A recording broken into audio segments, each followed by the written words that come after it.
안녕하십니까.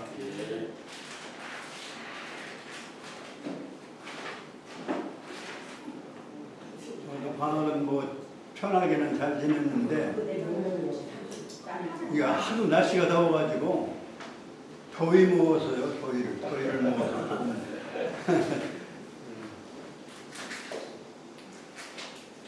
자, 유교 동영상 하나 보냈었는데 보셨죠? 여기서 강의한 내용 중에서 짜투리가 있어서 유교가 살아야, 제목을 유교가 살아야 나라가 산다 이렇게 짧은 동영상을 보냈었는데, 유교는 그야말로 어느 시대나 어느 나라나 어느 지역이나 앞으로 또 어느 때가 되더라도 아주 그 인류가 있는 한 그 중요한 문제를 다룬 그러한 뭐 종교가 아니고 사실은 하나의 문화요, 하나의 사상인 것입니다. 그 중에서 그것이 역사적으로 오랜 시간 축적이 되어서 발전도 하고 또 어느 주제를 가지고 변천도 하고 그랬지만, 근본 정신은 공자께서 통합을 하시고 집대성을 하신 것이죠. 그래서 집대성의 성인이다. 그 성인을 모시는 사당을 대성전이다 이렇게 하게 된 것은 모일 집자하고 큰 대자 일성자,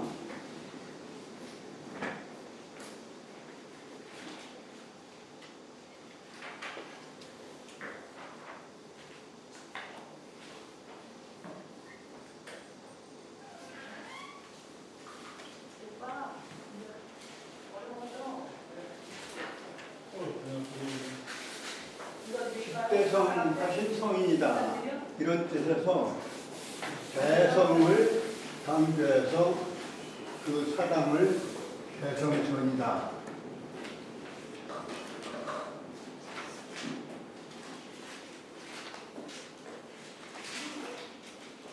이렇게 이제 하게 돼 있었습니다. 그 집대성인 공자의 평생 제자들과 대화하신 내용들을 이제 제자들이 기록한 것이 바로 논어예요. 그래서 논어를 공부하지 않고는 유교의 첫 관문을 들었을 수가 없지 않느냐. 그런 의미에서 유교문화 진흥원에서 말하는 유교 강의는 필수적으로 해야 되지 않느냐 이런 얘기예요. 그리고 조금 전에 말씀드린 대로 이게 어느 나라 것이 아니에요. 인류의 문화예요. 그런데 실제적으로 그동안에는 뭐 중국 것으로만 생각했는데, 최근에 여러 가지 고고학적인 발굴을 통해서 결국은 중국 문명의 시발점은 요한문명이다라고 하는 것이 밝혀짐으로 해서, 요한은 우리 동이지역입니다 사실. 그래서 동방문화가 문화의 출발이었다. 동방이.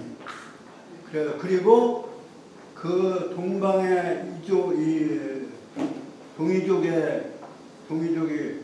중국에서 나라를 세운 것 중에 세운 나라 중에서 지금 공자가 태어나셨던 그러한 주나라는 이제 서쪽 민족들이 세운 것이고, 그 주나라의 뿌리가 되는, 문화적 뿌리가 되는 나라가 은나라다 이런 얘기죠. 은나라 또는 장사할 상자 상나라.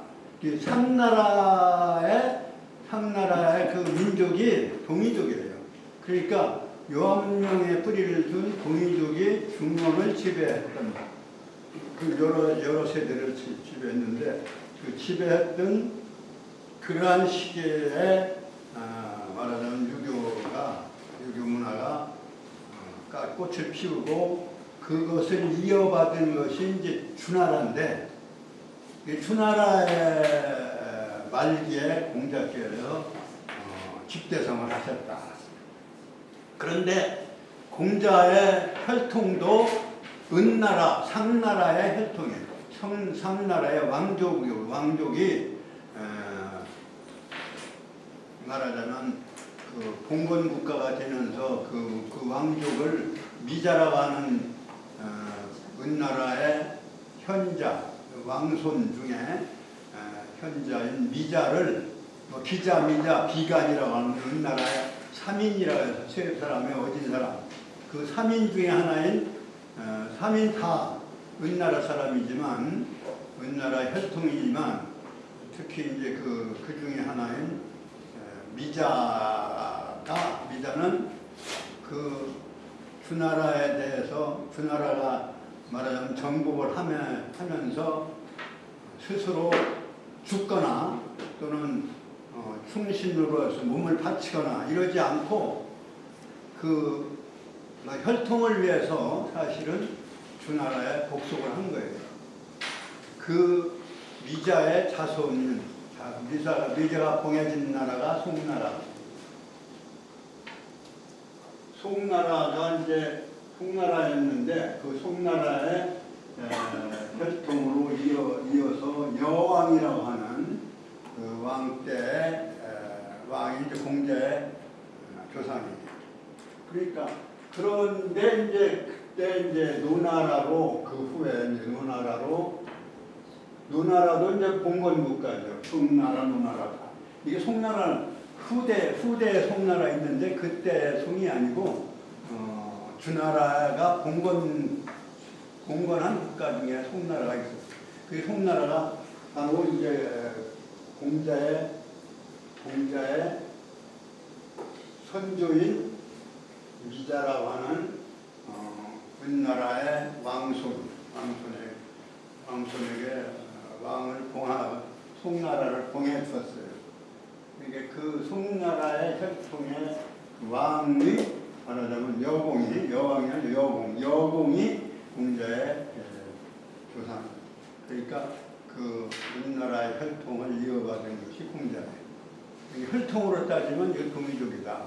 물론 나라는 천하는 주나라 천하였지만 그러나 혈통은 역시 동이족이다.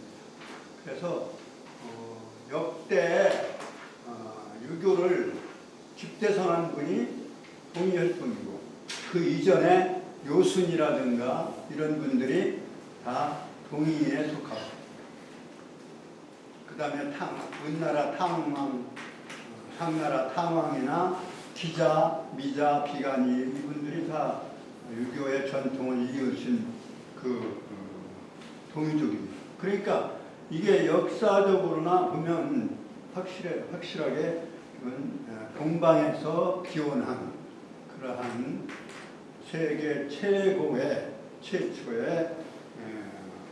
말하자면 문명이다, 문화다. 무슨 어떤 종교적 차원을 떠나서 그런 점에서 우리가 특히 이제 우리가 이제 그러한 국가, 유교 국가로서 지금까지 중국도 유교를 버렸을 때 한동안 버렸잖아요. 비공비림 해가지고 공자를 비판하고 그랬었는데 지금은 이제 복권을 했습니다만 한동안 버렸고 그래서 유일하게 유교를 그래도 지켜온 데가 우리가 원조인 우리나라였다. 우리가 그렇게 생각하고 있습니다. 근데 이제는 또 의식이 전부 바뀌어가지고 서양화되어서 유교를 버리고 있어요. 유교의 최고의 그 가치를 우리는 지켜야 된다. 이런 생각을 해서 그 동영상을 마친 그런 짜투리가 있길래 동영상을 해서 보냈었는데 보셨는지 모르겠어요. 그래 이제 그 집대성한 공자의 세상, 생각, 사상 이것이 이제 여기에 노노라는 책에 공자가 직접 하신 말씀들이지만 기록은 제자들이 한 거예요. 그래 그 제자 이름도 그 편명으로 많이 있는데 그 이제 또 하나는 우리가 여기서 뭐 이제 14편을 끝내고 13편을 끝내고 14편이면 여기가 어딥니까? 247쪽이 되는데요. 247쪽 공부를 하게 되는데 우리가 또 논어의 체제에 대해서도 조금 알아둬야 될 것이 논어는 20편으로 되어 있다. 왜 20편일까? 이것도 한번 생각해 주셔야 돼요. 그냥 모으다 보니까 20편쯤 돼서 적당히 나누는 것이냐? 그게 아니라 20이라고 하는 숫자는 이건 주역의 하도낙서라고 하는 게 있죠. 하도낙서의 중심수예요. 하도와 하도 15수와 낙서 5가 중심수인데 그 중심수는 말하자면 100이라고 하는 수에 시가 되는 핵심 시가 되는 수가 20수예요. 나는 그렇기 때문에 20편으로 했다고 이렇게 믿고 싶어요. 우연하게 한 것은 아니다. 그리고 이제 그 마지막에 20편에는 또 역사적 말하자면 주요 유학의 하나의 정통성. 이제 주요 공부하셔서 제가 아시겠지만 요순에 대한 주역에서 요수는 건곤, 건괴, 요는 건괴, 수는 곤괴로 해서 요순을 건곤괴로 배정을 했어요. 이제 그 건곤을 배정으로 한 그 원리도 사실은 우리가 여기서 또 찾아볼 수가 있다. 제일 마지막에 편 이름이 요할편이에요. 요할편. 이 교재로는 357쪽에 요할 제20이다 이렇게 해서 마지막 편에 요할편을 뒀는데 이 요할편에 이제 순에 대한 얘기도 그대로 이어서 나오고 그 다음에 하우시에 대한 얘기도 나오는데요. 이거는 중국에서 말하자면 주역을 원조로 하는 그 유교 문화의 그 시원을 상징적으로 요할편으로 이 서경의 요할편을 보태고 빼고 해서 요할편을 처음에 이제 편 이름은 이제 요할이기 때문에 요할편이고 그 다음에 이제 다른 말씀도 여기 들어 있습니다. 자장의 말씀도 들어 있고 또 공자님 말씀으로 해서 마지막 편에 362쪽에 이렇게 3장으로 마지막 3문장으로 마지막 장인 제3장을 3문장으로 마쳤어요. 이것을 3문장으로 한 것은 또 주역의 삼효원리 첫 문장 첫 장도 학이 시습지면 불여결화 한 문장이고요. 그 다음에 유붕이 자원방례하니 불여낙화 그 다음에 뭐예요? 그 다음에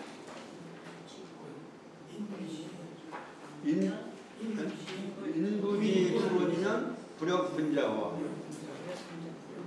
그것도 세 문장이잖아요. 그 세 문장하고 마지막 장에 세 문장하고 그 육효 원리를 보다 얘기해요. 그 육효의 그 초효, 이효, 삼효, 사효, 오효, 상효까지 요거하고도 연결을 시켜서 얘기를 하는 그렇게 또 추정이 돼요. 그 20편이라고 하는 것도 이제 그런 의미가 있다. 이런 말씀을 드리고 편 이름은 첫 문장을 따서 이루어졌다. 그래서 요할하고 시작했기 때문에 윤리금이 말씀을 인용했는데 물론 제자들이 편집하면서 인용했겠지만 공자께서 늘 말씀하시던 거를 아마 강조하기 위해서 마지막에 이제 했겠죠. 네, 거기에 이제 요할 편이라고 붙여져 있고 제일 첫 장은 뭐예요? 제일 첫 편은 하기 편이잖아요. 네. 그 첫 문장이 자활 하기 시습하면 불여결호할 때 하기 배우고 그리고 시습 때로 익히면 그게 배우고 그리고 이런 뜻에서 두 자를 가지고 편명을 지어서 하기 편이. 그래서 편명은 공자의 말씀이거나 아니면 제자들의 이름이거나 안에 첫 문장의 두 자를 따서 편 이름을 지었다. 오늘 배울 때는 제 14편 20편 중에 14편 과반을 지냈어요. 이제 반은 좀 넘었어요. 247쪽 헌문 제 14를 할 차례인데 지난 시간에 계획에 없던 그 중간 파티를 좀 서두르는 바람에 두 문장을 내가 안 한 걸로 진도를 못한 걸로 생각을 합니다. 맞죠? 그래서 246쪽에 29장 30장 자활 선인이 교민 7년이면 역가히 지중의리라 그 다음에 30장에 자활 이 불교민전이면 신이 기한이라 기진이라. 그게 13편에 두 장을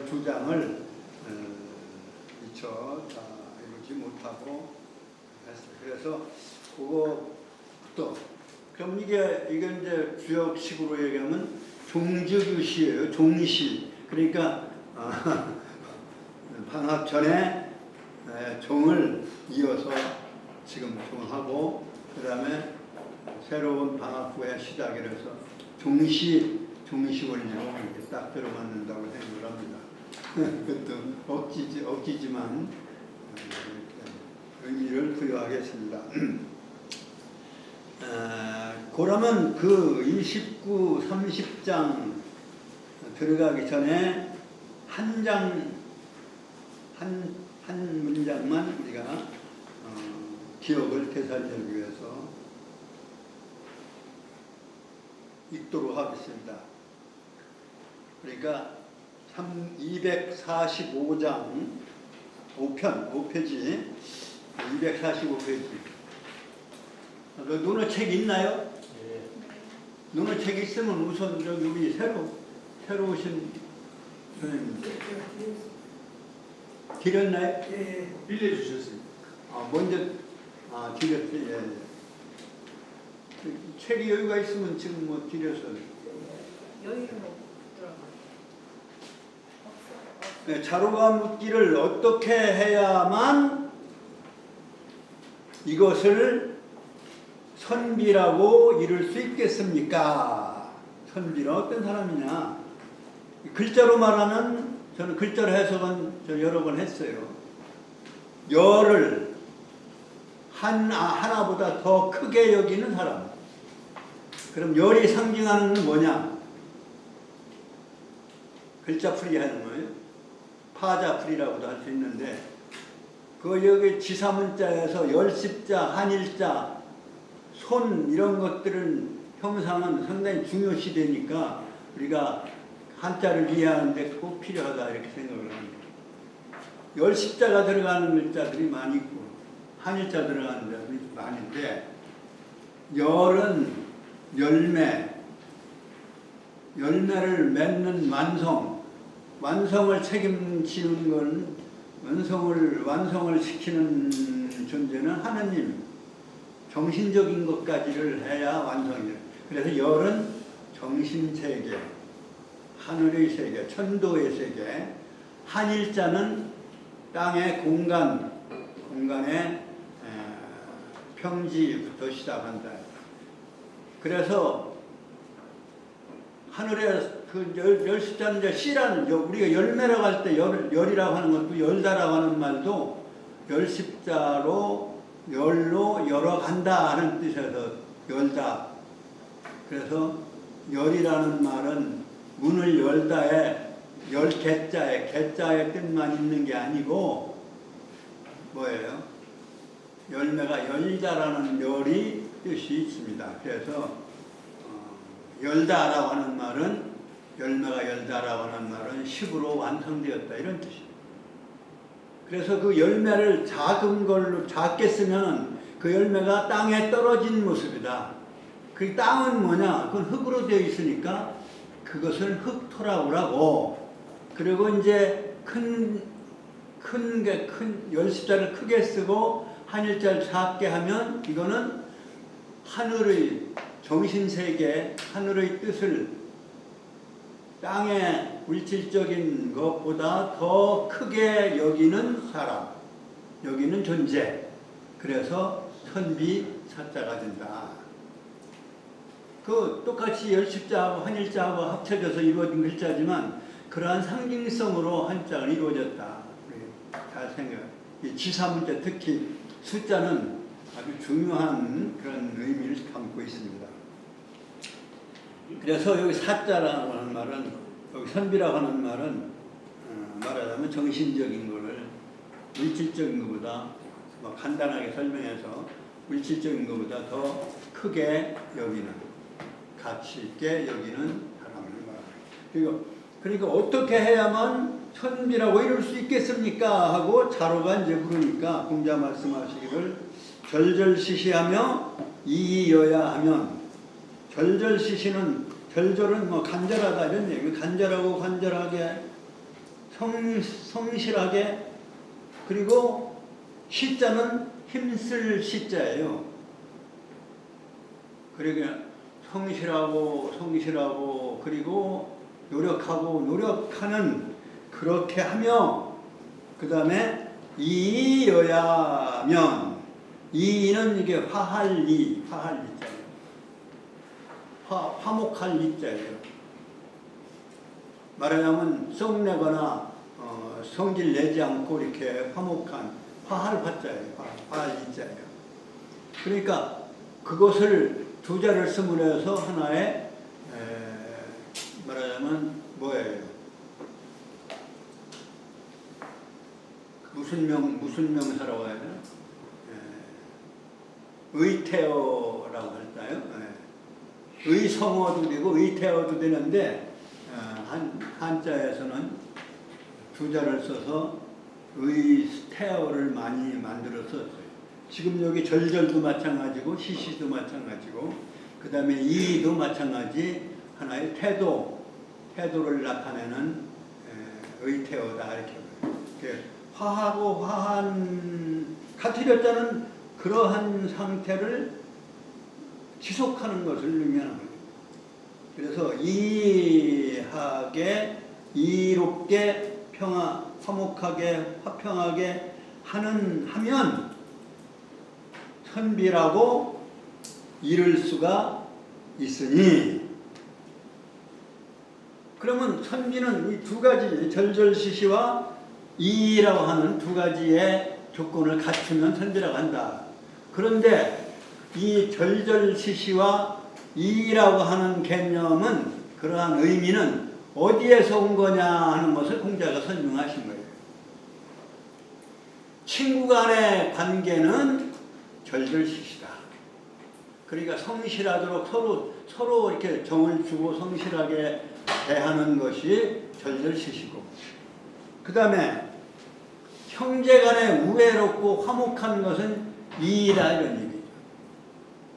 그러니까 형제 간 같이 그러한 자세, 형제 간의 화목한 자세를 가지고 또 친구처럼 아주 성실하게 애정을 다해서 해주는 그러한 두 가지의 태도를 합성되어진, 두 가지를 다 갖춘 사람이면 바로 이 사람은 선비다, 이런 얘기예요.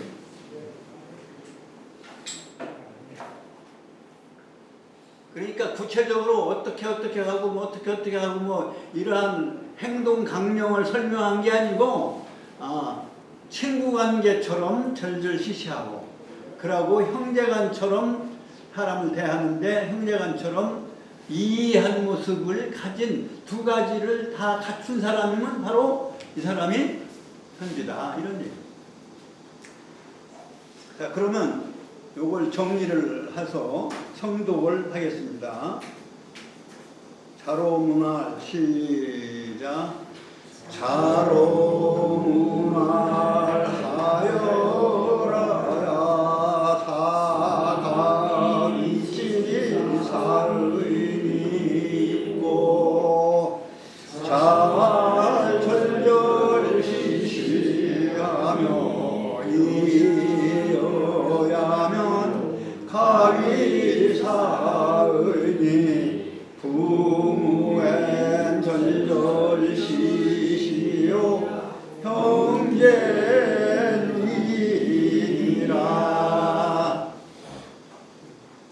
그러니까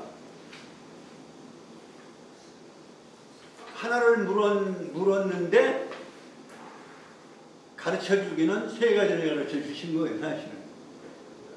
선비의 요건도 말씀을 했지만, 친구 간의 도리도 이렇게 가르쳐 주시고, 그 다음에 뭐예요? 형제 간의 도리도 이렇게 말씀을 해주시고, 공자 가르치면 그렇습니다. 그 다음에, 그럼 오늘 진도는 공자 말씀하시기를 선인, 착한 사람이 교민 7년이면, 뭐 교민하면 뭐 어려운 글자가 없으니까 쉽네요. 백성을 가르치다고 하는 걸 동사고, 백성이 목적어니까 교민하면 백성을 가르치기를 얼마 동안? 7년을 하면 여기까지 직융의니라. 직이라고 하는 건 나아갈 직자예요. 거기에 직면하다, 나아가다. 융이라고 하는 것은 이건 무기, 이런 뜻이에요. 무기 또는 오랑캐, 융 뭐 이렇게 쓰이는데,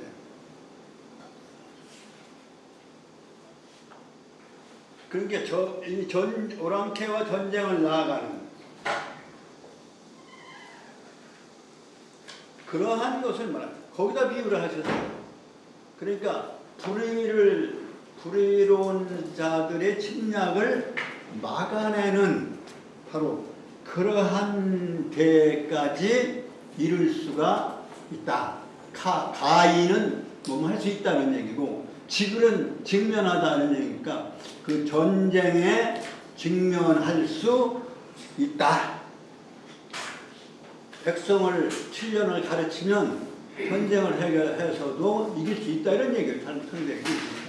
그만큼 정신 상태나 훈련이 되어야 되는 것입니다. 교민의 내용은 뭐냐? 불의로운 전쟁으로부터 막아내는 그러한 것도 중요한 하나의. 그래서 그리고 이제 그 사회 조직이 적이 들어와도 붕괴되지 않을 정도로 윤리적으로 이제 훌륭한 것을 말합니다. 그래서 직융이라는 말이 여기서는 핵심인데, 직융은 바로 전쟁에 직면할 만하다. 가히. 또 역자는 뭐 세계도 그렇고 한 세계. 착한 사람이 착한 지도자가 백성을 가르치기를 7년 동안 하면 또한 가히 전쟁에 직면할 수 있을 것이니라. 그 다음에 30 마지막 장에 자활. 이 불교민 전 목적어는 민의 직접 목적, 그 다음에 전쟁이 간접 목적인가요? 민이 간접 목적이네요. 백성에게 무엇을 전쟁을 불교 가르치지 아니함으로써 그렇게 한다면 이런 백성을 전쟁을 가르치지 아니하면 그렇게 전쟁으로서 가르치지 아니하면 써있자를 굳이 해석한다면 전쟁으로서 백성을 전쟁할 수 있도록 가르치지 아니하면 시위 기한이라 기진이라 갈지자는 여기 대명사예요. 그 백성민자의 대명사라고 봐야죠. 그 백성을 버릴 기자 버려버리는 것이니라. 이것이 바로 백성을 유기하고 버리고 포기해버리는 거다. 백성을 가르치고서 전쟁에 내보내야죠. 난 요즘 그런 생각이 들어요. 백성을 가르치지도 않고 말이죠. 법이 어떻게 변하는지를 모르겠어요. 법을 바꾼다고 하고 거부권 행사를 했다고 하고 왜 어떤 법을 어떻게 바꾸는지 백성들은 하나도 몰라요. 민의의 전당에서 법을 만들고 개정한다는데 백성들에게 가르쳐주질 않아. 그럼 어떻게 하는 거예요? 백성들이 그러면 가라는 대로 가다 어디 빠지면 어떻게 책임 누가 질 거예요? 길잡이를 잘 해줘야지. 그러니까 교민이 상당히 중요한 거예요. 사회주의든 민주주의든 왕정이든 백성을 가르치고서 데리고 이끌어가야죠. 그게 이제 맹자가 주장하시는 정치를 우리는 왕도 정치라고 그래요. 이렇게 해서 왕노릇 못할 자가 어디 있느냐? 누가 이렇게 하는데 누가 막지 능어야 아니라 어떻게 막을 수 있겠느냐? 그래서 왕도를 가르쳤는데 그 맹자의 왕도에 거기에 백성을 몇 가지로 백성을 인도했다. 보민, 양민, 애민, 그 다음에 교민이다. 백성을 사랑하면 가르쳐야 돼요. 부모가 자식을 가르치는 것처럼 백성을 잘 교육을 시키고서 이게 좋다고 한 걸 가르쳐주고 좋은 쪽으로 인도를 해야지 가르쳐주지 않고 말이죠. 그게 어느 게 먼저냐 상당히 어려워요. 그런 점에서 말하면 애민이 먼저냐 백성을 사랑해야 되죠. 애민 그러려면 백성을 사랑하면 외적으로부터 보호해야 되니까 보민 그 다음에 먹고 살게 해줘야죠. 그 양민 그 다음에 가르치는 교민. 그래서 맹자의 왕도 정치는 정리를 하면 이 민자 4개를 붙여서 말하면 돼요. 보민, 애민, 보민, 양민, 기를 양자 양민, 그 다음에 교민. 이 교민이 굉장히 중요하다는 말씀을 공자께서 이렇게 29장과 30장에 걸쳐서 하신 거예요. 그래, 여기까지가 자로편을 끝냈으니까 이걸 읽으실까요? 그 성독을 한번 하십시다. 자왈선이니 시작. 자왈선이니 교민 7년이면 여가리 지경의니라. 자왈이 불교인 전이면 시기지니라. 백성을 버리면 포기해버리고 내박쳐 버리는 건 어떻게 해요? 죽는 거죠, 뭐, 백성. 전쟁을 가르치지 않고 전쟁에 내모르면 그건 백성을 버리는 거나 마찬가지다. 대단한 말씀이에요. 자, 그 다음에 헌문편 제14편. 헌문 제14편. 여기도 이제 대강 비슷합니다만은, 고금에 있어서의,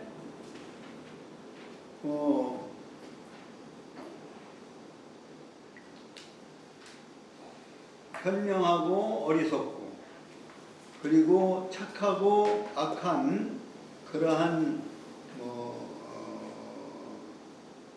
행동, 그러한 삶에 대한 가르침을 내용에 주로 담고 있다, 이렇게 말씀을 할 수가 있습니다. 그래, 헌이라고 하는 사람이 묻기를 뭐에 대해서 물었냐? 이게 치자는 뭐예요? 부끄러울 치자. 염치가 없어. 요즘 부끄러운 게 없어요.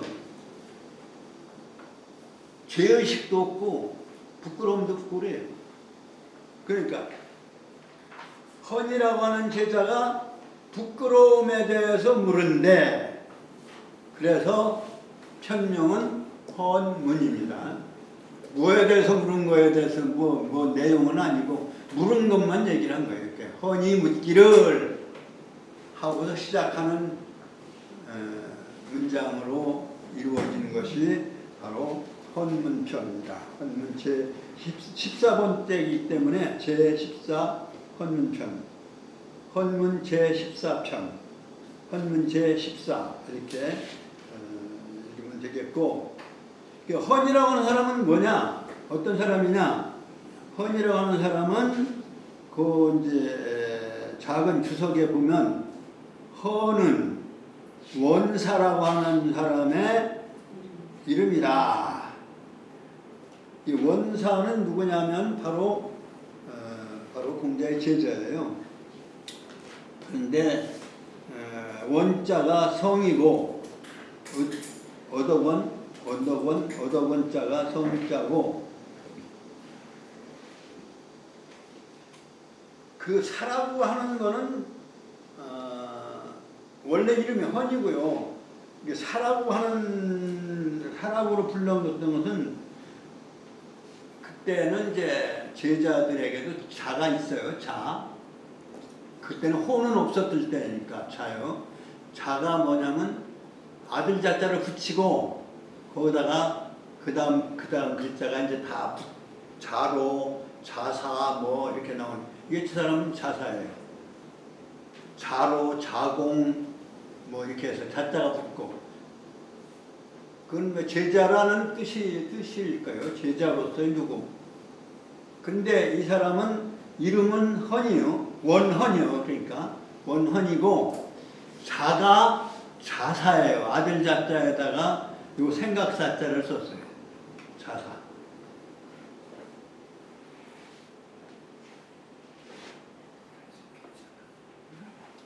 자사하면은 생각나는 사람이 또 하나 있어야 돼요. 공자께서 아들이 일찍 죽었죠. 아들이 일찍 죽고 손자가 자사라고 하는 거예요. 그러니까 아들을 생각하면서 이름을 자사라고 저도 썼는데, 그 이전에 원헌이라고 하는 사람도 자를 자사라고 했어요. 그런데 자자를 빼고 그냥 원사 이렇게 주석에는 그렇게 나온 거예요. 원사의 이름이다. 원사명. 이제 헌은 원사의 명이다.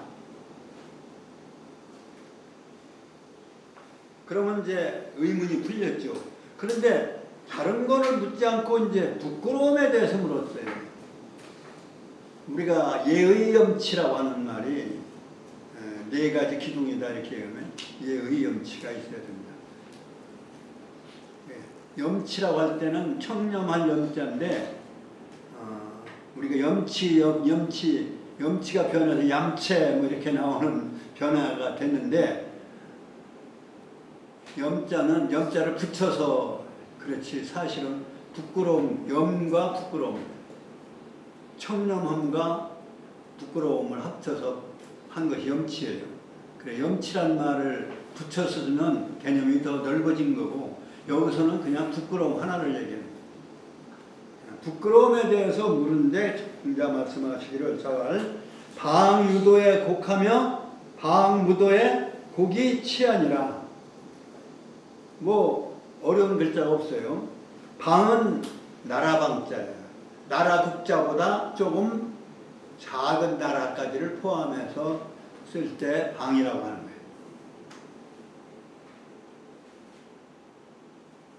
우리가 그전에 그런 게 있었죠. 요즘은 우리나라 영화가 외국에 나가고 뭐 이제 한류가 대단해서 그 세월 많이 변한 거지만 옛날에는 외국에서 들어온 영화를 외화라고 그러고 우리나라 것을 뭐라고 그래? 방화라고 그랬죠. 이 방자가 이 방자예요. 그러니까 우리나라의 영화다. 그러니까 이 방은 바로 이제 큰 나라까지 포함한 국자보다는 개념이 작지만 나라 방자가 똑같이. 그 나라에 도가 있음에 곡하며 곡은 곡식 곡자에 옛날에 봉급을 뭘로 줬냐? 곡식으로 줬어요. 그렇기 때문에 곡이라고 하는 말은 동사로 월급을 받아먹는다 이런 얘기가 돼요. 그리고 나라에 도가 있음에 월급 받아먹으며 그러니까 나라에 도가 있다는 얘기는 나라가 잘 평화롭게 잘 운영되고 참 올바르게 잘 운영되어질 이때도 월급만 받아먹는 건 이건 부끄러운 일이다 이런 얘기예요. 그런데 무도에도 그 나라가 잘 돌아가는 때는 그 놀고 먹으면 그건 안 되죠. 그러니까 이것도 염치가 없는 거지만 그런데 무도 나라가 형편없이 잘 안 다스려지는데 또 봉급만 왔다 타먹으면 이게 부끄러운 일이다 이런 얘기입니다. 그러니까 무도나 월급만 그냥 받아먹으면 뭐 할 일을 해야 된다. 무도에는 몸을 바쳐서 나라가 잘 되도록 질서가 이루어지도록 하는 그러한 일을 하고 월급을 받아 먹어야 되고 나라가 잘 돌아가도 그냥 무의로 그냥 월급이나 딱 받아 무사한 일로 그렇게 할 게 아니라 무언가를 나라를 위해서 하라 이런 얘기. 그렇게 하고서 봉급을 받아 먹어야 그게 부끄러움이 없는 것이다.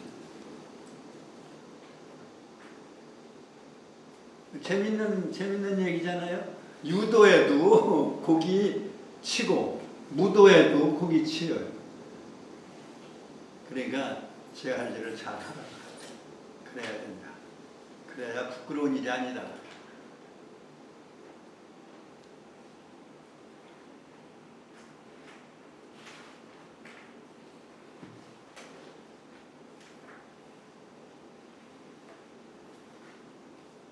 그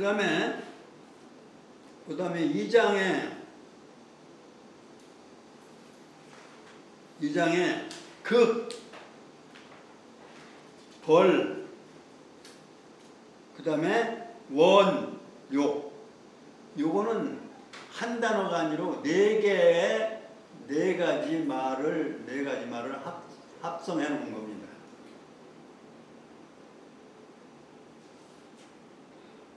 이게 극이라고 하는 것은 이기기를 좋아하는 거예요.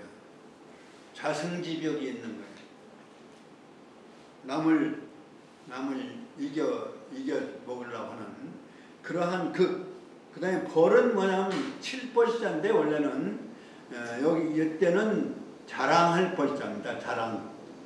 남을 이겨 먹으려고 하고 제자랑을 하고 그 다음에 원망을 잘하고 또 욕심을 부리는 네 가지를 불행원이면 이 네 가지 못된 행위를 하지 아니한다면 언자는 뭐 어조사니까요. 이끼였잖아 어조사. 이끼 언이나 똑같이 어조사니. 의자도 마찬가지죠. 그러니까 이겨먹으려고 하고 제자랑만 하고 남을 원망하고 그리고 제 욕심을 차리는 것을 이 네 가지를 하지 아니하면 가위 인의이까. 요건 누가 물었는가가 안 나왔었는데 요건 안 나온 걸로 봐서는 요 헌이 물은 것을 헌을 생략한 것으로 우리가 볼 수가 있는 거예요.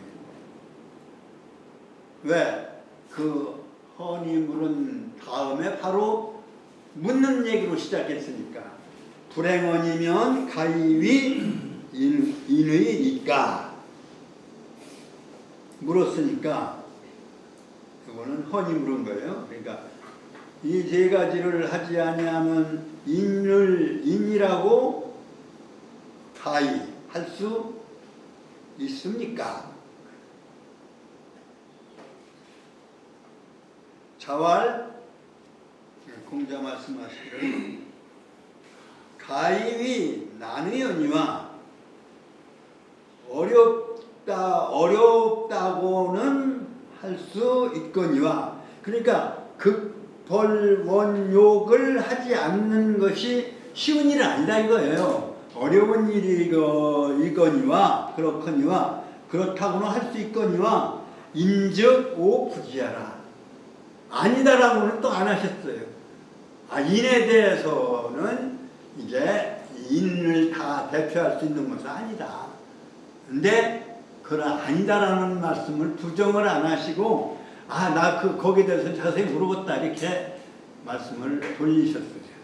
아주 재밌는 문답이에요.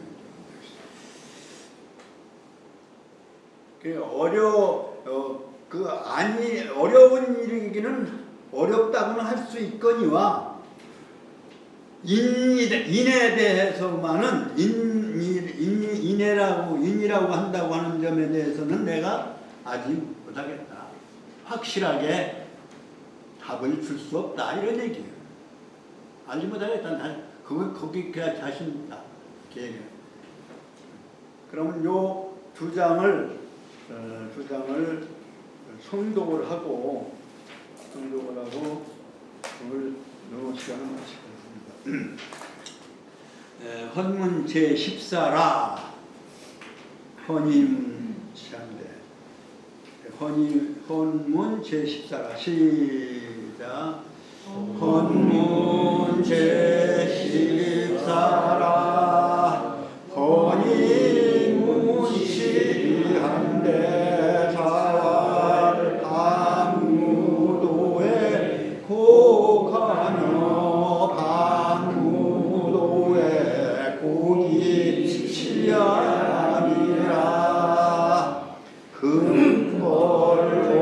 근벌원욕을 불행원이면